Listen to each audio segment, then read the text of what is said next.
We'll go right into it, and then I'll give you my position. This is coming from the Hollywood Reporter. A couple of days ago, the Marvel's tracking for 75 million to 80 million domestic debut in the latest test of box office superhero fatigue is the freaking headline. The sequel looks to come in notably behind the 153.4 million launch of Captain Marvel. Now, that was never going to happen again. It didn't have the same setup. Wasn't set up for success, putting it between these massive movies and making it seem like this character was ever so powerful and was going to have some sort of bearing on the outcome of Endgame, if you will, even though they didn't. But what's being said here, and we've documented this already before, it's not looking like it is going to be performing that well. Is it going to flop? Only time will tell. But if you look at how it's starting off, or at least the box office projections, it's not looking too good right now. But what I specifically take exception to, and this is what I wanted to discuss in this video, is this whole superhero fatigue thing. Couple of things. Sure, there very well may be a case where you're using that term, and let's say a person like me is using a different term to describe what's happening, and we're describing the same thing. We're just using, again, different terms. It's more of an argument of semantics, right? And I'll accept that because I do think superhero fatigue is an improper thing for two reasons. One, and the first reason being is that that's not what we're dealing with by literal definition, because it's not that people are tired of what's being put out as far as the genre itself. They're tired of the slop that they've been getting, and they're no longer enthusiastic about it, and you've not given them a reason to be enthusiastic about it. So that's actually a content problem, not a genre problem, okay?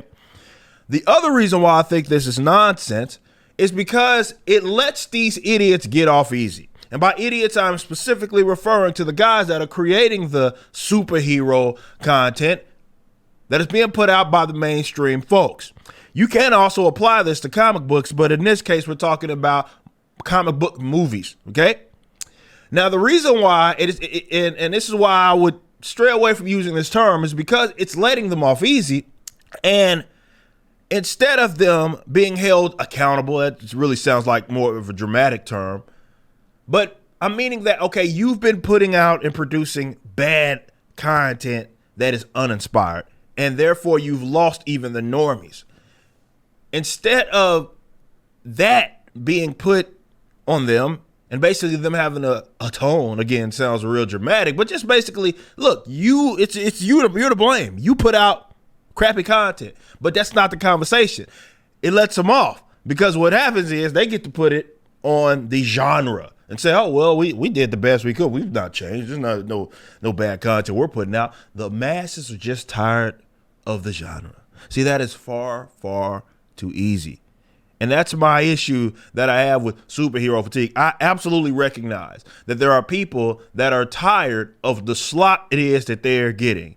But if it was solid, they wouldn't be complaining. We have this has just been quantity over quality as of late. And I mean, again, this can also be applied to the comic book industry in itself, in that they're putting out as much material as they possibly can put out, but it's, uninspiring.